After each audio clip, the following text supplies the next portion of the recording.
So back in 1949, Dubai was, well, it was basically this tiny, dusty pearl diving port right on the edge of the Persian Gulf. Yeah, totally isolated. I mean, they had no electricity. Right, no electricity, absolutely no running water. And their primary industry, which was pearl diving, had just been completely decimated. Decimated.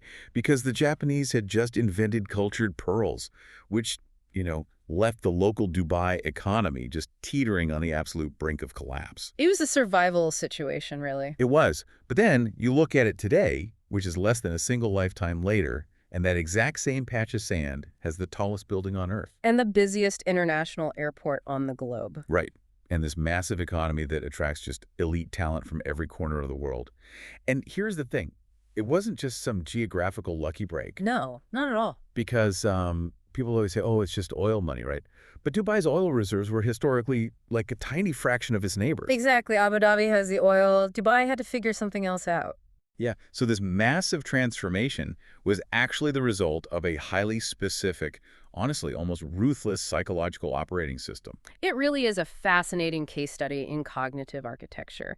Because, I mean, before you can pour a single yard of concrete for the tallest tower in the world, you have to engineer the human mindset that allows it to even exist in the first place. You have to build the brain before you build the tower. Right. You are talking about moving an entire society from a literal survival mindset into this state of hyper-competitive global ambition. And that is exactly what we are doing for you today, because our mission for this deep dive is just massive. It is a big one. We are unpacking the psychology, the strategy, and the underlying philosophy of building a global metropolis literally from the sand up. And our source material today is really unique. Yes, it's flashes of thought, lessons in life and leadership from the man behind Dubai, written by Mohammed bin Rashid Al Maktoum. So we're going to extract the exact mindset shifts, the nation-building principles, and, the high-performance habits required to think and act like a visionary leader. Because if these frameworks can build a city out of a desert, you can absolutely apply them to your startup or your career growth or just, your own daily routine. But I think it is crucial to contextualize the sources we're working with here first, because we aren't just looking at a standard, theoretical business management book. Right. It's not some guy in a boardroom in Silicon Valley guessing at theories. Exactly. We are examining what geopolitical analysts actually refer to as the monarchic corporate paradigm of high-performance statecraft. The monarchic corporate paradigm. That sounds intense. It is, yeah. It is a very unique blend of absolute political stability paired with the agile, hyper-competitive execution of like a massive tech giant. Okay, let's unpack this. But before we dive into the deep end, a quick but very important note for you listening. Right, the disclaimer. Yes. So the sources we are analyzing today naturally touch on historical and geopolitical events. We are talking about the Middle East, so topics like the Arab Spring, regional conflicts, foreign policy, they are all in the text. And they are complex topics. Very complex. So we want to explicitly remind you that our goal here is strictly to analyze the leadership philosophy, the psychological frameworks, and the viewpoints presented in the text and its critical reviews. We are remaining entirely neutral and impartial. Completely neutral. We aren't taking sides. We aren't endorsing specific geopolitical stances or models of government. We are simply reporting on the ideas contained in the original source material to understand the mechanics of this specific leadership model. Precisely. We are, lifting the hood to look at the engine of this philosophy. We want to see how the gears turn and why it produces the tangible results it actually does. And to understand that engine, you really have to start with the baseline operating system, which is basically chapters 1 through 3. All right, part 1, the core operating system. And the foundational tension right at the beginning of the text is how extreme simplicity and extreme ambition somehow coexist. Which blew my mind right away. Yeah. Yeah, because when you think of a government, especially one executing these massive mega projects, you immediately think of huge, convoluted bureaucracy. You think of red tape. So much red tape. But the core philosophy presented right out of the gate in Chapter 1 is that the government is an active, private sector-like entity. And its sole job, like its absolute reason for existing, is the happiness of its people.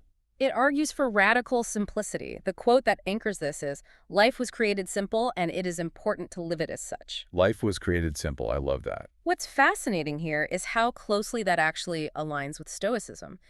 Simplicity starts in the heart and the mind, pushing away negativity, pessimism, and just unnecessary complication. Because in the modern corporate world, we constantly equate complexity with sophistication. Oh, all the time.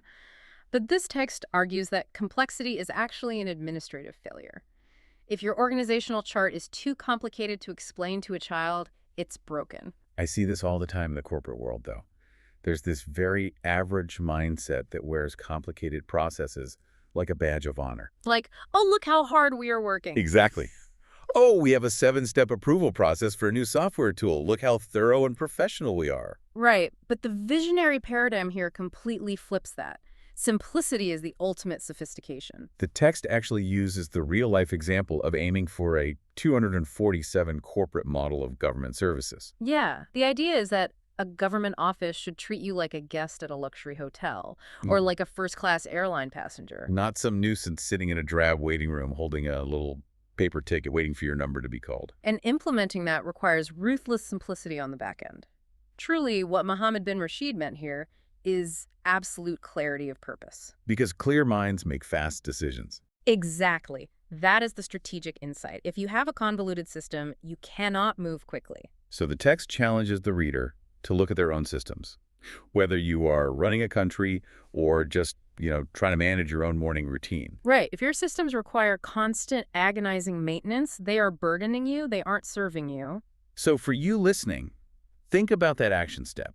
Audit your life right now for needless complexity. You will probably find processes you only do because that is how it has always been done. Right. And the reflective leadership question here is, are your systems serving you or burdening you? Because if you can remove just one bottleneck from your daily workflow, you suddenly have the bandwidth to focus on scale. Which is exactly what happens next in Chapter 2. Once you have that simple, clear baseline, you channel your energy into the next massive concept. The complete rejection of mediocrity. The race to be number one. The philosophy here is incredibly uncompromising. History only remembers winners. Yeah, the text outlines an operating system where aiming to be number one isn't just a motivational slogan. It is the fundamental metric of survival. Right. But let me just push back on that for a second. Go for it. Because we hear aim for number one all the time.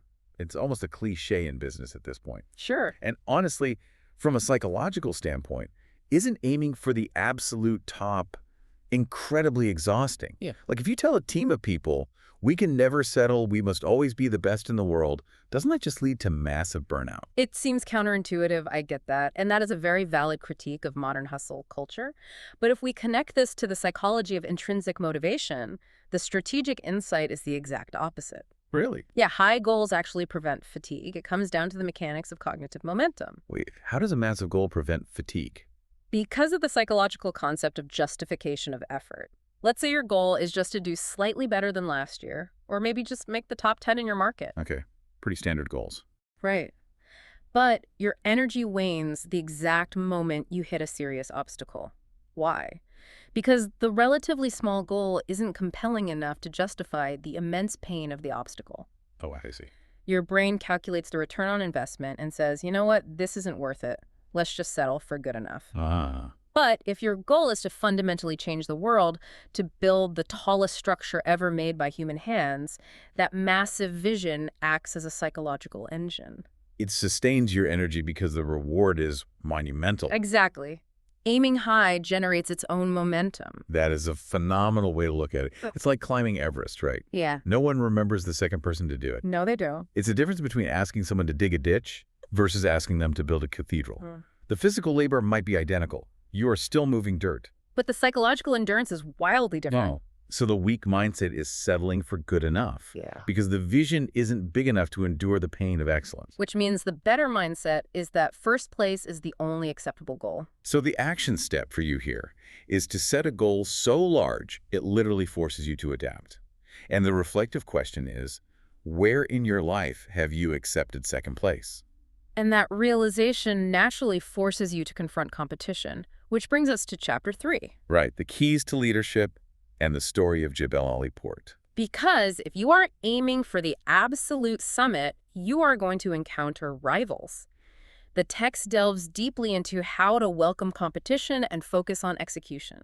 And the historical case study they use for this is just incredible, the building of Jebel Ali port in the 1970s. It is a perfect example. So picture this. Dubai is still very much developing, and the leadership decides they want to build the largest man-made harbor in the world. Out in the desert. Right, miles away from the city center.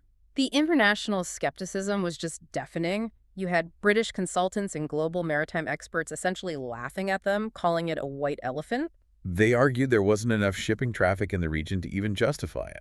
Exactly. And the cost of dredging millions of cubic meters of sand to create a deep-water port out of nothing was astronomical. So the standard bureaucratic response there would be to shrink the project, right?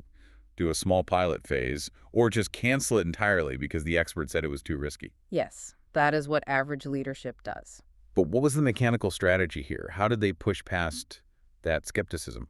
Well, they understood a concept that modern tech startups use today, creating the ecosystem to force the demand. Force the demand. Yes, they didn't just build a port, they built a massive free trade zone around it. Oh, wow.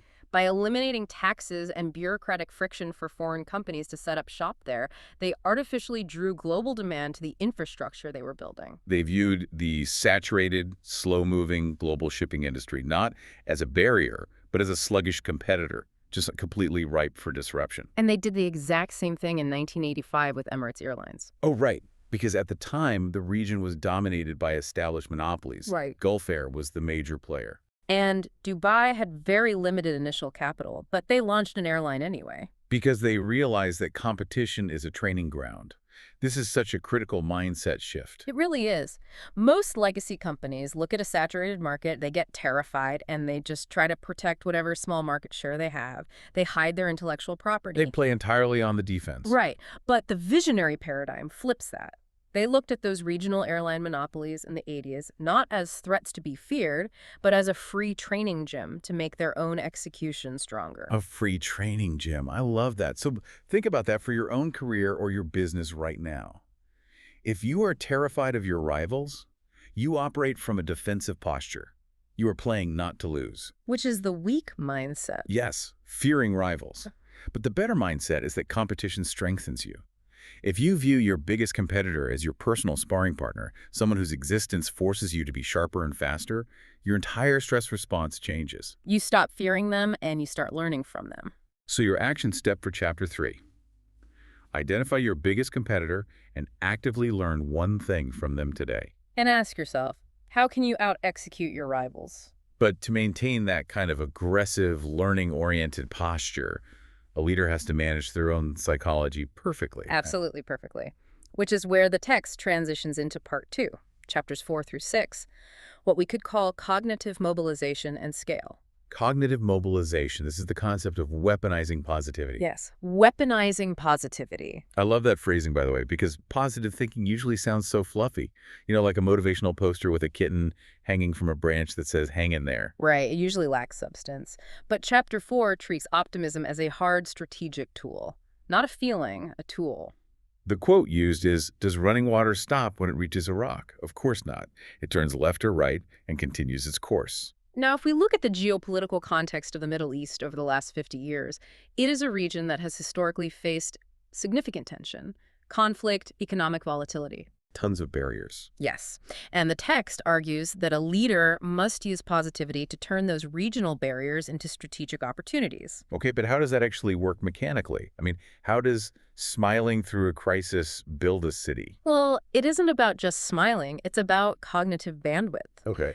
When a human being or an entire organization views a crisis purely as a threat, the amygdala takes over. You go into fight or flight mode. Right, survival mode. And your peripheral vision, literally and metaphorically, narrows. You stop seeing lateral options. You freeze. You just stare at the rock in the river. Exactly. But if you view an obstacle with strategic optimism, if you genuinely believe that the obstacle is just a puzzle to be solved, you keep your prefrontal cortex engaged. Yeah. You maintain lateral thinking.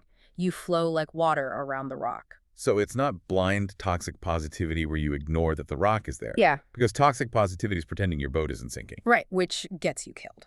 Right. Strategic optimism is acknowledging the hole in the boat, but having absolute unwavering faith in your team's ability to patch it and row faster. Precisely. It is resilience engineered through perspective. The text asserts that positivity literally solves problems. Because if a leader projects doom, capital flees, talent leaves, and the problem compounds. But if a leader projects competent optimism, capital flows in to fund the solution, and engineers arrive to build it. So the weak mindset here is victimhood, believing the rock is there to ruin your life. And the better mindset is water-like adaptability. So your action step: reframe a current obstacle you are facing right now as merely a detour. And your reflective question: is your energy as a leader contagious or is it toxic? And that contagious energy has to be anchored to something tangible, which brings up Chapter 5, the creation of shared symbols. The victory sign. The text discusses the introduction of the three-finger salute. It represents win, victory, and love. W, V, and L. Yes, and it became a massive cultural phenomenon in the UAE. Because this touches on the architecture of human capital and identity, symbols unite teams far faster than mission statements or corporate memos ever could. Because an average mindset just adopts other people's metrics of success.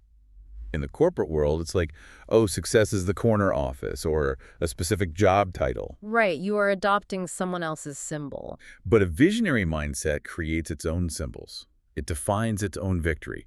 When you have a team that shares a visual, emotional language of ambition, they literally don't need to be micromanaged. They self-regulate based on the symbol. Exactly. So the action step here is to create a personal benchmark or symbol for your own success. And ask yourself, what do you actually stand for? Which is critical when you are trying to scale. Because once you have that unified energy and that strategic optimism, you have to apply it to massive scale, which is Chapter 6. The section dedicated to bigness. Bigness, yes. The core thesis here is that starting small does not mean you have to think small. The story of Port Rashid's expansion in this chapter is wild. Oh, it's a perfect example. So originally, based on standard, safe projections, the port was planned to have just 4 berths. Right, a very conservative estimate. But based on Sheikh Rashid's vision, they expanded it to 15 berths right out of the gate. And again, this completely terrified the accountants. Because it should. I mean, wait, I have to play devil's advocate here. Let's do it. Vision dictates reality. Sounds great on a podcast. But building 11 extra port berths costs hundreds of millions of dollars. It requires massive debt. If the ships don't actually come, you aren't a visionary. You're just bankrupt. That is the standard fear, yes. So what specific data or trend were they looking at that the standard bureaucrats missed? Was it just a wild gamble? It wasn't a blind gamble at all. It was a profound understanding of network effects and induced demand. Induced demand. Yes. The bureaucrats were looking at historical data. How many ships came last year? Safe data. But the leadership was looking at geopolitical shifts. They anticipated that as the region developed, and with the impending complexities of global shipping routes, the first port to offer massive unconstrained capacity would become the default hub. It's the build it and they will come philosophy. But backed by a deep understanding of human convenience. Shipping companies want to go where they know there will absolutely never be a bottleneck. Oh, wow. By building 15 berths, they signaled to the global market, we are the bottleneck-free zone. Ah, so the massive scale was actually the marketing tool itself. Exactly. If you build 4 berths, you are just a local port. If you build 15, you are demanding to be on the global map. The average mindset fears scale because it fears the upfront cost. And the risk. Right. But the visionary mindset realizes that waiting for the perfect data set before deciding to scale guarantees you will miss the window of opportunity. Because by the time the data is perfect, the market is already captured by someone else. Exactly. Fear disguises itself as prudence. Bureaucracies call it being cautious, but often it is just the fear of being blamed if it goes wrong. So for you listening, think about how this scales to your life. If you were working on a project, what would it look like if you 10x'd the scope? Just as a thought experiment. Right. And the sheer terror that thought experiment induces is usually a sign of the self-imposed limits you've placed on your own capacity. Mm-hmm. So the reflective question is fear keeping you small? But to execute a 10x vision, a blueprint isn't enough. A blueprint doesn't dredge sand or pour concrete. No, it doesn't. You need thousands of people to actually execute the vision without burning out. Which brings us to part 3, human capital and the impossible. Chapters 7 through 9. Engineering a workforce culture that doesn't just tolerate insane demands, but actually thrives on them. Right. Chapter 7 dives into motivating teams, and it really attacks the traditional management reliance on micromanagement. Because micromanagement is fundamentally an expression of a leader's anxiety, not their competence. That is beautifully put, yes. The text argues that empowerment and public praise are the true fuels for highly competitive, innovative environments. You see this in tech startups all the time, right? Mm. You cannot force a software engineer to have a breakthrough idea by standing over their shoulder with a stopwatch. It's impossible. You have to give them the parameters, empower them with resources, and step back. The strategic insight here is that people will work significantly harder for recognition, autonomy, and a sense of ownership than they ever will out of fear of a reprimand. So the weak mindset is micromanagement. The better mindset is empowerment. And your action step is to publicly reward a creative risk taken by a peer or a subordinate this week. And ask yourself, do you build leaders or do you build followers? Because if you build a culture of empowerment, you create leaders who can tackle what the text calls the impossible, which is chapter 8. And this is where the book makes one of its most profound philosophical claims. That impossible is not a scientific fact. It is merely a subjective opinion used by the weak to justify their inaction. Yes. And this concept is perfectly encapsulated by the story of the Palm Islands. Oh man, the Palm Islands. This is one of the most famous engineering feats of the 21st century. It really is. So Dubai wanted to increase its coastline to build more beachfront real estate. The standard engineering advice was, okay, we will dredge sand and build a massive circular or rectangular island off the coast. Right, because functionally, it's structurally sound, it's safe, and it's the absolute cheapest way to enclose volume. That makes total sense. Yeah.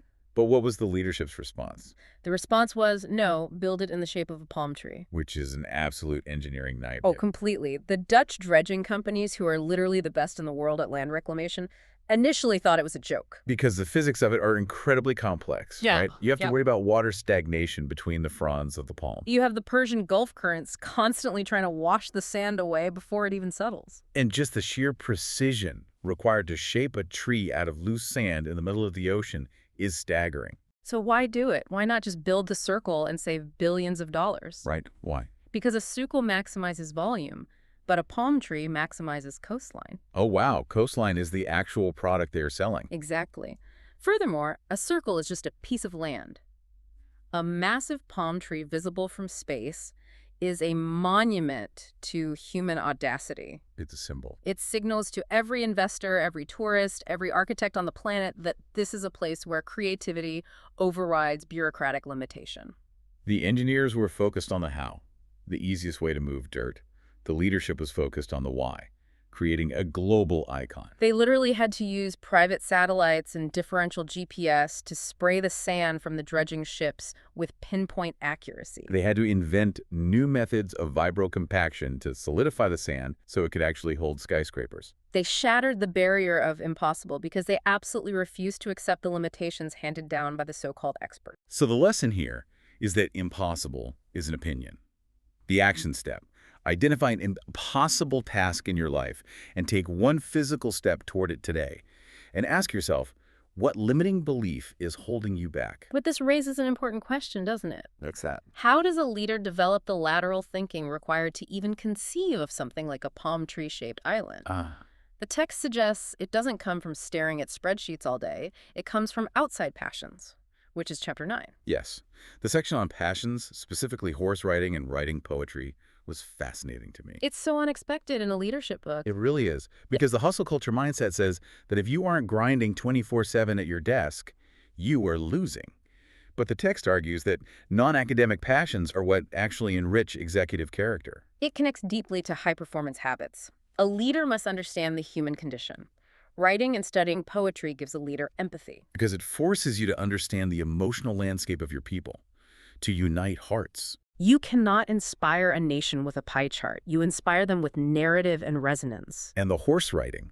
Specifically, the text talks about endurance racing. Endurance racing on horseback over 160 kilometers in the desert isn't just a physical test. It is a masterclass in tactical patience. How so? You have to understand pacing. If you push the horse too hard in the first 20 kilometers, you fail. The horse collapses. You have to read the terrain, manage your resources, and have immense quiet discipline. And that builds character depth that translates directly to navigating, say, a volatile global economy. Exactly. It prevents the creation of one-dimensional leaders. If your entire life is just your business, you lack the lateral analogies needed to solve novel problems. So for you listening, think about how your neglected hobbies actually fuel your work. Playing music, hiking, painting. These aren't distractions from your ambition. They are the cross-training for your brain. So re-engage with a neglected hobby. That Sure. is your action step. And a leader needs that cross-training because eventually they will face a severe crisis. Which brings us to part 4. Crisis management and stability, chapters 10 through 14. Because how does this visionary, poetic, ambitious leadership actually hold up under intense geopolitical pressure? The text tackles the Arab Spring, terrorism, and regional instability very, very directly. Now, again, to honor our neutrality disclaimer here, critical reviews often debate the nuances of foreign policy in the Middle East. You do. But the specific thesis of this text is incredibly clear, and it's a fascinating economic argument. The text asserts that the best defense against unrest is human welfare, jobs, and rapid development. The underlying philosophy is that regional security is an absolute prerequisite for trade, and trade is a prerequisite for prosperity. Historically, many regimes have relied on the weak mindset of ruling by force, suppression, or fear to maintain order during a crisis. But the paradigm presented here is completely different. It's leading by service. It treats the citizen as a customer. If a government operates like a highly efficient private company whose only goal is the customer's happiness, the customer has literally no reason to revolt. Unrest is viewed almost as a failure of customer service on a national scale. That is wild. The strategic insight is that development creates stability. It is an economic antidote to extremism. Hopelessness, unemployment, and lack of infrastructure breed chaos, right? They make populations susceptible to radicalization. But economic momentum, clear pathways to success, and world-class infrastructure breed order. Exactly. Bringing this down to a micro level for our listener, think about organizational stability in your own company. If your team is restless, if turnover is super high, the average manager tries to enforce stricter rules or monitor their employees more closely. Which just makes it worse. Right. But the visionary manager looks at what value they're actually providing to the team. Are you serving your team's fundamental needs for growth and security, or are you just demanding their output? That is a great reflective question. Are you serving those needs? And a massive part of serving those needs and maximizing a nation's potential is inclusivity, which is chapter 13. The text places a very strong emphasis on empowering women, placing them in strategic civil, corporate, and military roles. And the text doesn't just frame this as a nice moral gesture. It frames it as a cold, hard, strategic imperative. The math on this is undeniable. If you ignore half of your population's talent pool, you are trying to win a global economic race with one leg tied behind your back. Exactly. The mindset is strict meritocracy. If you want to build a global hub, you need the absolute best brains functioning at peak capacity. Inclusivity is highly strategic. It brings diverse problem-solving approaches to the table, which is vital when you are trying to out-execute international competitors. So the action step is to audit your team for diverse voices. And that concept of collaborative strength actually extends to the historical foundation of the UAE itself, right? Chapter 14. Yes. The text spends time honoring the long friendship and alliance between Sheikh Zayed and Sheikh Rashid, which led to the Union of the Emirates in 1971. It's a perfect example of co-founder dynamics. It really is. The ego-driven lone wolf mentality is a massive liability in statecraft and in business. A visionary needs a partner who shares the core values, but perhaps brings different tactical strengths or regional influence to the table. Because historical alliances build nations. Isolation destroys them. So ask yourself, who is your strategic partner? Who is your co-founder in your life's vision? But once you have that stability, the talent, the alliances, how do you keep the machine moving faster than the rest of the world? That is the big question. Which brings us to a massive pivot in the text, part 5. Innovation, time, and risk. Chapters 15 through 18. This is where the state must literally adapt like a high-growth tech company to survive. And we can see this perfectly in chapters 15 and 17, discussing smart cities and the 1999 mandate for Dubai Internet City. The leadership issued a strict 18-month deadline for all government entities to transition their services entirely online. Think about the context of 1999. Oh, it was a different world. Most of the world was just figuring out what dial-up internet even was. Corporate giants were still debating if the internet was a fad. And yet, here is a sovereign government mandating a complete digital transformation in 18 months. The mindset was that technology isn't just a shiny toy. It is a mechanism to alleviate congestion and literally raise human happiness. Because nobody is happy standing in a queue for 3 hours to renew a driver's license. No one. If you can digitize that, you give millions of hours of life back to your citizens. Early tech adoption is a massive moat against competitors. The average mindset resists digital change because it's uncomfortable to learn. We've always done it on paper. Right. The visionary mindset forces the discomfort early to reap the exponential rewards later. So automate one routine task today. That is your action step. Which perfectly segues into the book's most powerful conceptual framework regarding time management in Chapter 16. Oh, I was so excited to get to this part. The core message is that time is capital to be invested, not managed. The quote is, "A year is equal to the number of days that you have invested in yourself." So what does this all mean practically? The book introduces this concept that I want to call the procrastination cost. It is a mathematical way to look at delays. Let's explain this because it's brilliant. You calculate this by taking the days you delay a decision and multiplying it by the number of people affected. Let's do the math on that for a modern business, because the result is staggering. Let's say a mid-level manager in a corporation of 100 people delays the rollout of a much-needed software update by 5 days. Why? Because they want to have a few more meetings about it. Right. A classic corporate move. Sounds normal, right?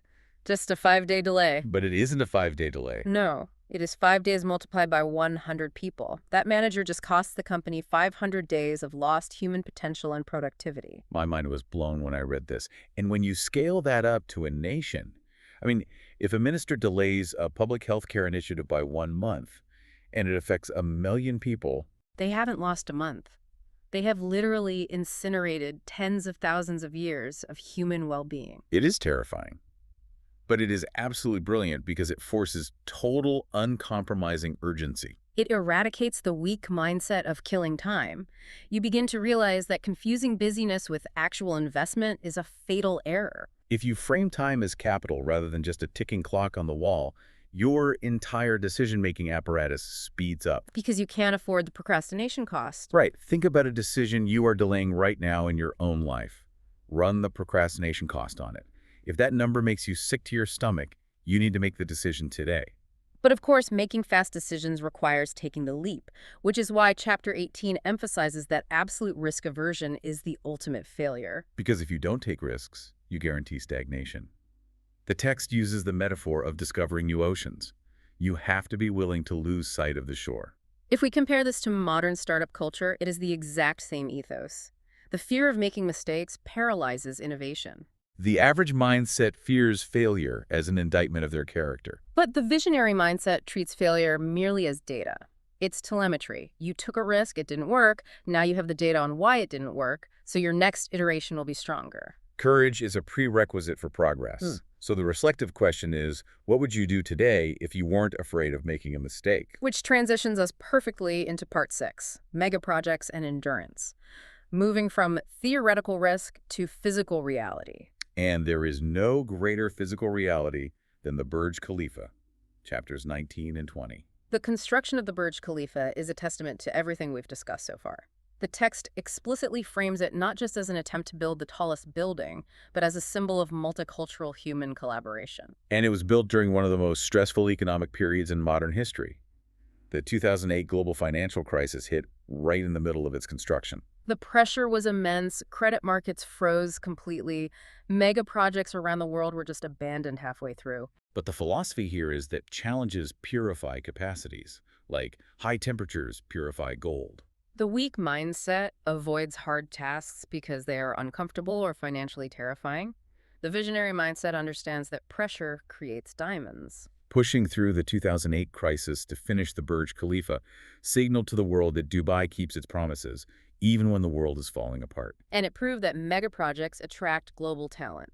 The smartest architects, the bravest engineers, the most ruthless project managers. They want to work on the biggest things in the world. By maintaining the scale of the project through a crisis, they effectively hoovered up global talent that was being laid off everywhere else. But doing that requires immense leadership stamina. We mentioned the 160-kilometer endurance race earlier. in chapters 21 and 22. Right. The text explicitly links this physical endurance to executive stamina. Winning an endurance race requires a specific formula. Knowledge plus training plus optimism equals victory. You have to know the terrain and the microclimate. You have to put in the grueling hours of physical preparation. And you have to maintain the belief that you will actually cross the finish line. The average mindset relies purely on natural talent or inherited wealth. The visionary mindset knows that profound knowledge of your competitive landscape is the absolute shortest path to victory. If you know the battlefield better than your competitors, you can pace your organization to survive crises that destroy others. And the ultimate goal of all this endurance, all this scale, all this speed, it brings us right back to the beginning in chapters 23 and 24. Happiness. The text discusses the hosting of global exhibitions like Expo 2020 as a way to secure international soft power. But internally, it reinforces that citizen contentment is the baseline validation for governance. Because the average corporate mindset thinks the only metrics that matter are financial, right? GDP, profit margins, quarterly revenue. But this paradigm understands that joy drives productivity. If you ignore the human emotional needs of your citizens or your employees, your system will eventually collapse under its own weight. Long-term profitability is literally impossible without underlying human contentment. So how do you secure this for the future? How do you ensure the machine doesn't break down when the current leadership steps away? The final sections of the text, Part 7, focus heavily on urgency, economics, and future-proofing, chapters 25 through 30. And the core message here is aggressive diversification. Because for decades, the Gulf region was synonymous with one thing: Oil. oil. But oil is a finite resource subject to massive macroeconomic volatility. So Dubai positioned itself as a global hub for aviation, tourism, logistics, and, critically, the Islamic economy. This is a brilliant piece of macroeconomic risk management. Let's explain the mechanism of this, because traditional Western finance is often highly leveraged, right? It can be speculative, trading on debt. Which is exactly what caused the 2008 mortgage-backed securities crash. Right. But Islamic finance, or Sharia-compliant trade, prohibits the charging of interest and requires that investments be backed by tangible physical assets. So, by positioning Dubai as the capital of the Islamic economy, they built a massive shock absorber into their financial system. When speculative credit bubbles burst globally, asset-backed financial systems provide a stable harbor for capital. It's a deliberate strategy to decouple from the vulnerabilities of purely Western financial models. Simultaneously, they tackled the human capital crisis of the region, which is chapter 28. Historically, the Middle East suffered from a brain drain. Right. The smartest engineers, doctors, and thinkers would leave for Europe or the U.S. because of instability or lack of opportunity at home. So the text outlines the strategy of brain regain. Talent goes where it is celebrated, not where it is merely tolerated. By building world-class infrastructure and a tax-free, high-opportunity environment, they reversed the flow. They became a magnet for elite global brains. But attracting talent isn't enough. You have to ensure they actually perform. The text reveals some incredible mechanisms for enforcing strict accountability in government. Like the mystery shoppers in chapters 26 to 30. I found this hilarious, but also brilliant. It is brilliant. We know about secret shoppers in retail, right? Someone pretends to be a customer at a coffee shop to make sure the barista is smiling. But doing this for a sovereign government. They literally send undercover evaluators into government ministries to test the customer service of their own civil servants. It completely shatters the stereotype of the lazy, untouchable government bureaucrat. It reinforces the corporate paradigm. If you deliver poor service to a citizen, you are failing the state. It creates an environment of continuous urgency. The average mindset says, we have plenty of time, we are the government, they have to wait for us. But the visionary mindset says the luxury of time is a complete myth. The future starts today. And more importantly, you must train your subordinates to replace you. Building structural depth so the vision survives your eventual absence. Exactly. Which brings us to part 8, global influence and our masterclass synthesis. The final chapters, 31 to 34, really show the holistic view of leadership. It covers humanitarian aid as a vital mechanism of global soft power. It frames democracy not merely as a voting apparatus, but as execution and accessibility. Like, are you actually delivering results for the people? And it emphasizes that a sound leader absolutely requires a sound body. Physical fitness equals mental sharpness. You cannot carry the weight of a massive vision if your physical chassis is breaking down. So schedule daily exercise as a non-negotiable meeting. Which brings us to the ultimate synthesis. We've covered an immense amount of ground today. Let's distill this entire deep dive into 3 distinct actionable frameworks that you can take with you. I love that. Okay, framework number 1, the operating system of sovereign simplicity. This is the realization that complexity is an administrative failure. Whether you're running a household, a startup, or a country, your ultimate goal is the friction-free delivery of value. You achieve this by creating clear, unifying symbols of victory and treating everyone you serve as a VIP guest. Framework number 2, the cognitive engine of scale. This is about weaponizing positivity and redefining the impossible. It's the understanding that aiming for number 1 actually sustains your energy, while settling for mediocrity drains it. It's the realization that vision dictates reality. If you build the 15 berths, the ships will come. And most importantly, it is treating failure merely as data while you flow around obstacles like water. And framework number 3, the architecture of human capital. You cannot build the impossible alone. No, you can't. This requires ditching micromanagement in favor of empowerment and public praise. It demands strict, mathematically logical inclusivity, ensuring you are utilizing the entirety of your talent pool. It requires you to calculate the procrastination cost of every delayed decision. And it forces you to build profound outside passions to develop the empathy required to lead under pressure. If you compare the 2 mindsets we've unpacked today, the contrast is stark. The average mindset tries to manage time, the visionary invests it. The average mindset accepts impossible as an engineering fact. The visionary sees it as a temporary opinion. The average mindset hides from competitors. The visionary uses them as a free training gym. So as we wrap up this massive deep dive, let's go back to where we started. We've examined a monarchic corporate paradigm that took a society from a pearl diving port without electricity to a global metropolis. And they did it by adopting the agility, the customer obsession, and the rapid execution of a high-performance startup. Which leaves you with one final thought experiment. Look at your own life right now. Look at your career. Are you managing your ambitions like a slow, outdated, risk-averse bureaucracy? Or are you leading yourself like a high-performance visionary state? Are you laying down a rigid blueprint of limitations, or are you willing to wade into the murky waters of your own psychology to engineer the impossible? The tools are there. The psychology is proven. The only variable left is execution. So think about that procrastination cost. Flow around your next obstacle and go conquer your own impossible today.